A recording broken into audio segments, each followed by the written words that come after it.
What's up, everybody? So for today's video, we're going to be checking out 3C Films The Flash Is review. This is going to be basically a movie review reaction to see if I actually want to watch it. Now, what I've heard from it is kind of disappointing news, and what I've heard about it is that it doesn't really have the cameos that people wanted. That's all I've heard. So, anyways, man, without further ado, let's get into this. Ready, 3, 2, 1, boom.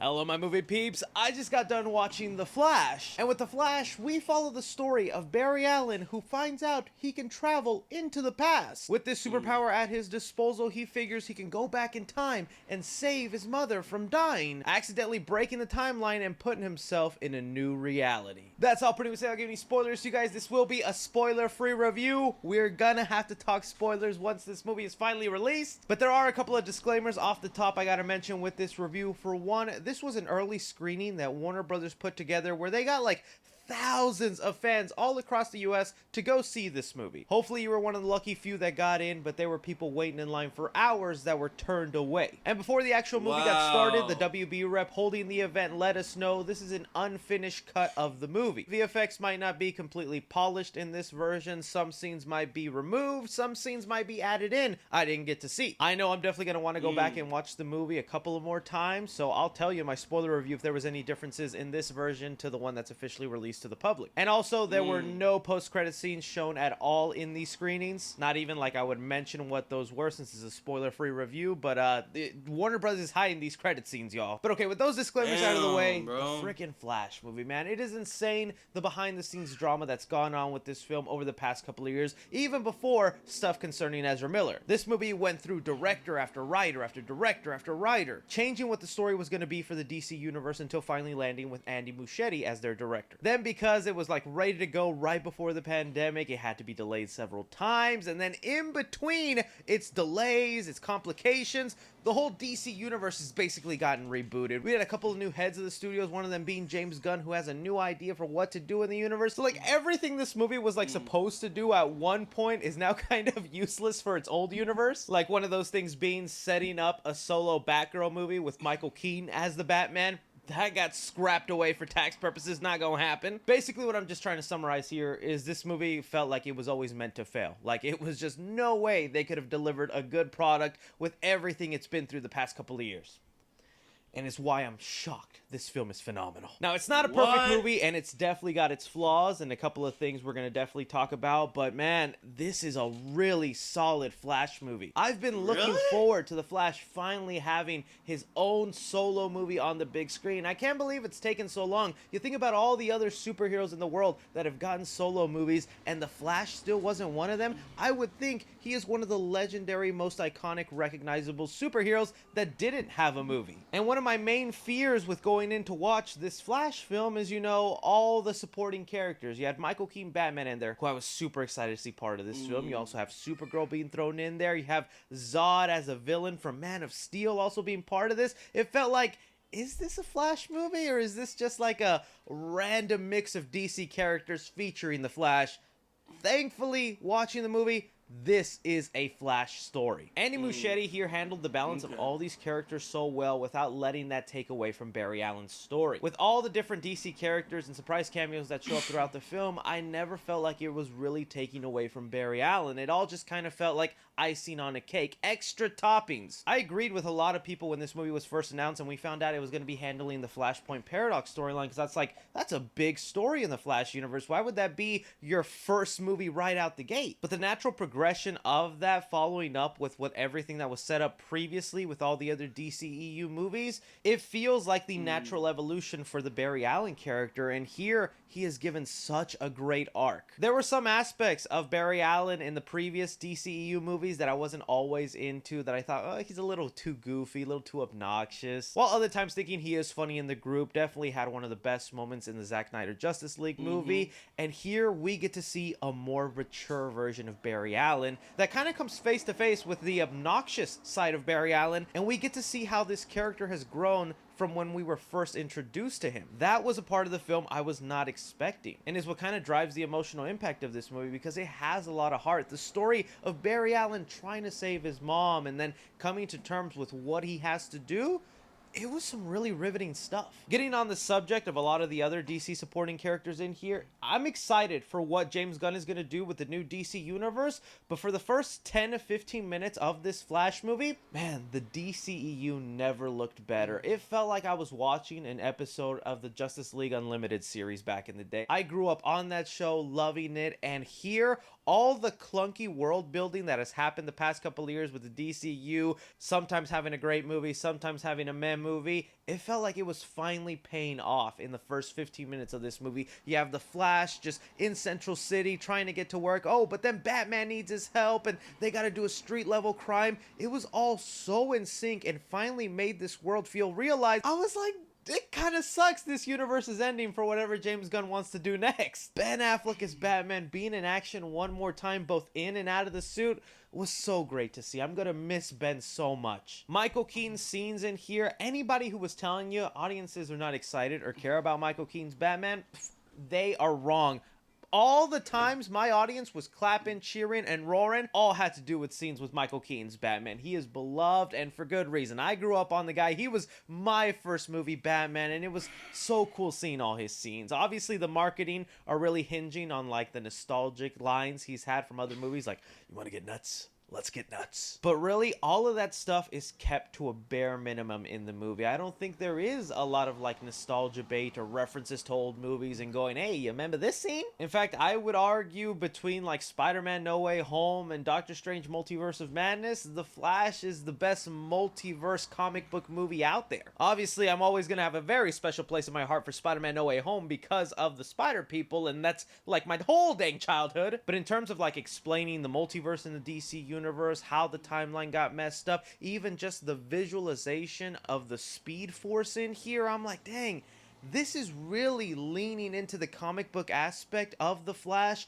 and I love it all for it. Because while I'm not going to argue that The Flash is like the best movie DC's ever made, there is a real argument that The Flash is the best comic book movie ever made in the DC universe. And there is a clear distinction about that, okay? You look at something like The Dark Knight with Christopher Nolan or Matt Reeves' The Batman. Those to me could be argued as some of the best movies that the DC universe has ever made. But those films also kind of strip away the comic book aspects of the character. They're grounded in realisms, they take realistic approach to the characters, which is all great and dandy. Love both of those movies. But The Flash here isn't afraid to lean into those comic book tropes, be slightly lighthearted while still having some of those grounded, serious moments. And just the way it tackled all these different characters coming in, it felt like you were flipping through the pages of a comic book in the best ways possible. Sasha Calle, Supergirl in here, also one of the better parts of the movie. A lot of the action scenes she was given with Zod and in that big final battle were a lot of fun to watch. And it was also just really nice to see like my general audience of fans get into her character, because as much as we love Henry Cavill as Superman, this was just a nice different take on a super character. So yeah, before even getting into my negatives with this film, I genuinely had a fantastic time with this movie. I walked away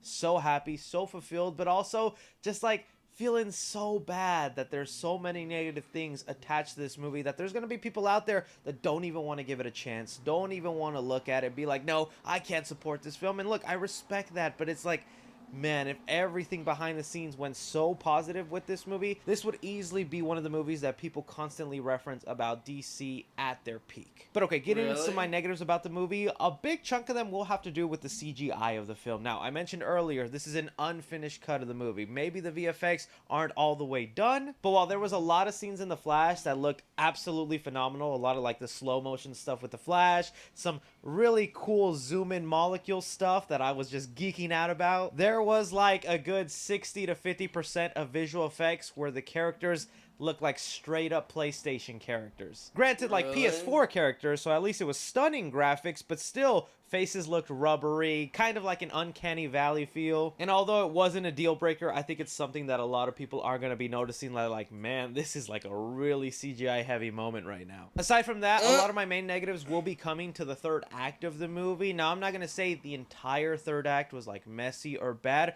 but there are a lot of elements in the third act where the movie, I wouldn't say falls apart, but you start to definitely see the cracks and go, everything was kind of so perfect until all of this started happening. Now, while I offhand mentioned earlier in this review that there are cameos and surprises, the movie isn't built on those. The cameos and surprises are basically all put in like one specific scene that like got the biggest roars and claps from my theater. A lot of those cameos and surprise reveals had me smiling really big. It also shows you how this Flash movie is really a celebration of everything DC, not just the DCEU or James Gunn's future DC universe, everything DC that has been in media the past like what 50, 60 years, which I think is great. But within that same sequence, there is a villain that appears, and that's kind of appeared throughout the movie. Some of you guys know who I'm talking about. They've shown him in Funko Pops and other toys. You probably see them walking down your local Target. But in case you don't know about this villain in the film, I won't get into too much detail. But like, I was kind of intrigued, and there's definitely like a cool backstory with this villain. But as soon as they're introduced and revealed and we get that out of the way, they're kind of gotten rid of so fast. And that setup and buildup that you've had in the movie and mystery of like, who is this guy? It felt kind of uneventful, and like they just had to rush put away that because the movie was already so long. When I felt like that maybe could have been handled a little bit better. And that can really kind of be said for parts of the third act. A lot of it feels like rushed or messed with. And I can't help but to think if this is stuff with like James Gunn in the new DC universe, because he's mentioned he's gonna delete stuff that was promising and setting up things for what they once thought they were going to do with the DCU. Like taking Black Adam, for instance. If James Gunn was in charge of the DC universe before Black Adam came out, he would have removed that Henry Cavill post-credit scene because he knew that was a false promise to the fans and he wasn't planning to bring Henry Cavill back. So it feels like there are some stuff missing in like the ending of this movie, or that maybe there was a setup here for a continuing universe and it just kind of ends and it feels a little contradictory and it doesn't like fully hit the ballpoint. But really, that's kind of about it. Just some messy things in the finale of the movie, along with the CGI looking a little questionable at times, but those are not deal breakers to me. There's a reason Warner Brothers was willing to show an unfinished cut to thousands of fans across the US, because they knew it was a good movie either way. This is definitely a movie I'm going to want to rewatch multiple times before it leaves the theaters, just because of how happy it made me. And I think a lot of the people willing to put the behind the scenes drama aside are just going to be so pleased with this film, especially Flash fans who have been dying for the Flash to be represented in movie form. They did it. Alright, so with The Flash, I'm going to give action 4 stars here. Although the CGI can be questionable and not everything looks great, I still really enjoyed a lot of the action sequences in here, the slow motion takes, the focusing in on the different abilities the Flash can have, not to mention those Michael Keaton Batman scenes, because boy, it's still got it. Comedy in the movie, I'm gonna give it 3 stars. I thought the humor was very well balanced in here. There was a lot of jokes that had me laughing up and down. Admittedly, there was one like super goofy scene at the beginning of the movie, kind of dealing with the Flash at a hospital. It felt like a red flag for what the movie was gonna be, but we got past that scene and everything was fine. Drama in the movie, I'm gonna give it 3.5 stars. I love that it actually focused on Barry Allen's arc, the tragic exploration for what it means to be a hero, how sometimes the things that affected us in our past is really who makes us who we are today, not taking that for granted. Really just like a classic comic book story told so well in live action form. Horror in the movie, I'll give like 1/2 star too, mainly for like that one villain that's peeping around. He looks kind of creepy throughout the movie, but like I said, he doesn't get to fully live in his moment by the end. Suspense in the movie, I'm gonna give it 3 stars. I think there was definitely times where you're gonna be worrying for the heroes on screen, but kind of the fun, lighthearted nature of it knows that things will probably work out. Casual fans of The Flash, I'm gonna give this an A-. Cinephiles, I'm gonna give it an A-. And critically, I'm going to give it a B+. For The Flash, I think this is one definitely worth adding to your collection at home. That's a keeper. Yes. In the end, guys, I think The Flash is a super crowd pleaser that a lot of people are going to enjoy, even with its faults and negatives. It'll probably never truly escape some of the headlines that were happening before the movies got released, but the fact that you could even come to enjoying it after all that, I think is still a pretty good miracle. Let me know what you guys thought about The Flash. If you were one of the lucky few that got to see it, let me know if you plan to go see it. I really can't wait to talk spoilers with you guys. Don't be forgetting to hit that like button. Subscribe if you haven't already. Follow me on Twitter at 3cfilms or on TikTok at 3cfilms. To be honest, bro, I might want to see it tonight. I'm not sure. Depends on how much money it is and how much the ticket is. Because I really want to see it, bro, in theaters, to be honest. I don't know. Let me know in the comments down below. Would you guys want to see this? If it sounds like it's a pretty good movie, except for the ending. But, I mean, fuck it. I am down to watch. But yeah. yeah, man, if you guys like my reaction, give this video a thumbs up. And I'll see y'all in the next video. Peace out, motherfuckers. Woo.